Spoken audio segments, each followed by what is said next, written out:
Have you ever drunk from a polystyrene cup? For those who have, I'm pretty sure you haven't seen chemicals floating around in your coffee or tea. Ingesting this chemical that seems to be all around us can lead to upper respiratory system problems or minor kidney problems. Polystyrene is made from monomer styrene. It's a light, hard solid that can be formed into any form that you can imagine easily. The only downside to this polystyrene is that it's destructive to humans, to animals, and to natural environments. So my idea was to create a surfboard that doesn't use polystyrene, and it also floats in our oceans. So my idea was to create a surfboard that doesn't use polystyrene. This idea has been meaningful to me since I started to like surfing.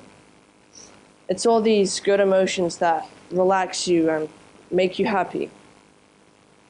I can remember the times when I would go surfing with my friends and family.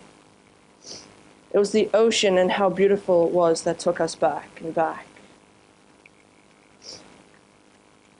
Okay, so my question, soon after there would be a problem. There would be trash and polystyrene floating around in the waves that we surfed. So Quest came around and I had to find a big question. So my question was, how can we make boards that don't use polystyrene?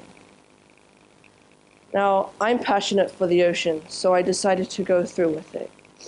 I thought of what I could make my board out of: wood, bamboo, or recycled foam. I chose bamboo. I mean, I go to green school, right? So the only problem was I had no idea how to make it. So I contacted a friend of mine named Pete Matthews.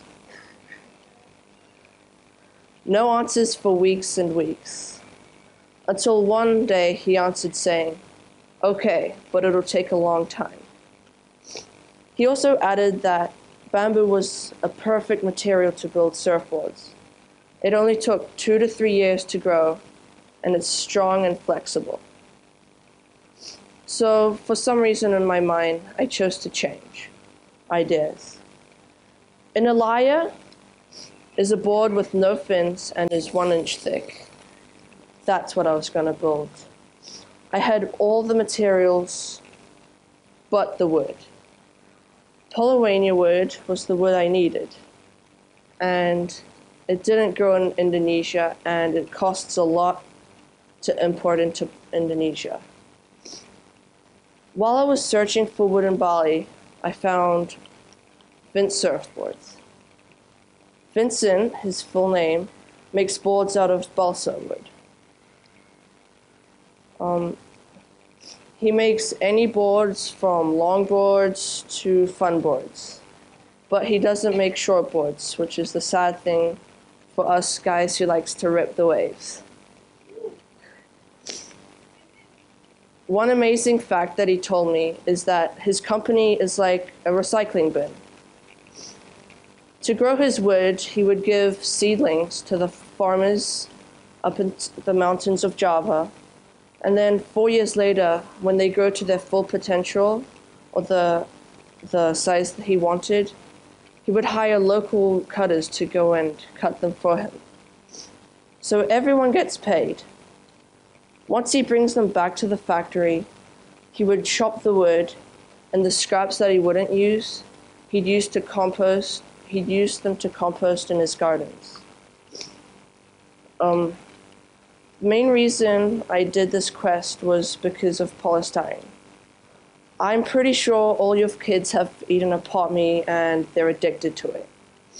Now, I'm addicted to pot mee, but I'm slowly trying to take it out of my life.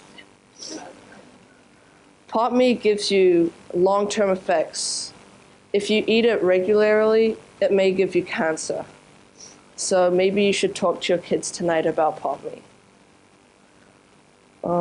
The process of this quest was the most amazing time of my life. The teachers who helped me and were always on my back, pushed me through the hard times and turned them into good times. Building the board was fun. First, we started off to go to the guidelines, and so it would make a perfect shape, which is there. Then we would sand the board down till it was soft. Soon after, we would go into the light room, which is over here, and we would use the electric sander to sand the board down and give the rails what they should be. The tools I used during this process were fiberglass pro shaping pad, sandpaper, an electric sandpaper thing, and also a surf form. I also glossed the board with Danu. Danu was my teacher during the process of building the board, and he's an amazing person that couldn't make it today. I hope that you guys like my process pictures. Right, next.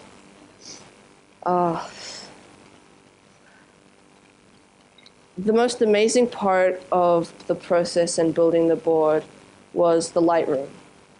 The light room, once the door was shut, it was just you and the board. It felt like home to me, and it felt like no other place on earth. When I was finished working, I would go home, and on the driveway, I would see fiberglass burning in the fields, and they were just throwing out foam. So I decided that next time I go there, I'll tell them to either give it to me and then I'd bring it to Kambali, or I'd reuse them and make new boards out of them from recycled foam.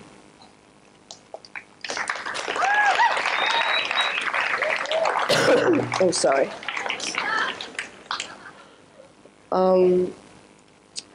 It took a lot of hard work, 5 hours a day, just to get the guidelines to where they should be.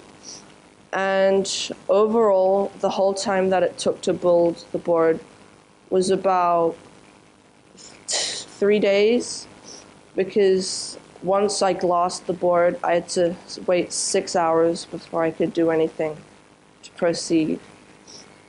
The main reason I did this quest was because of polystyrene, as I said before.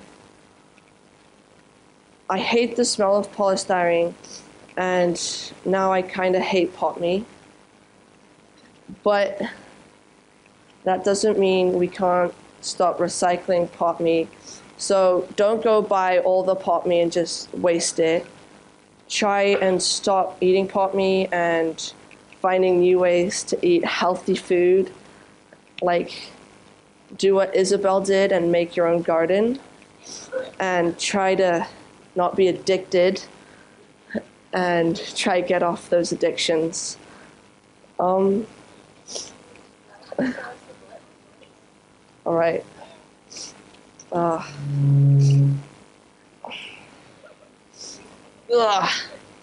This is my board.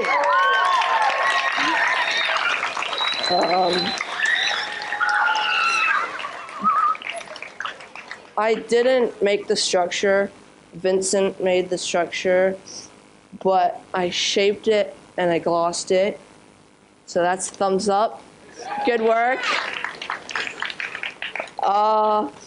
It's pretty heavy, so if you guys want to see how heavy it is, you can come up after.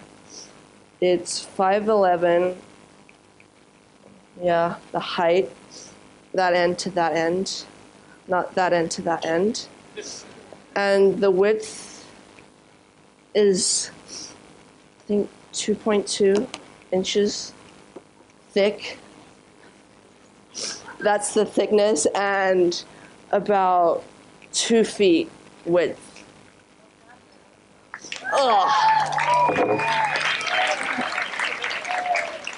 Yeah, thank you for listening to my quest.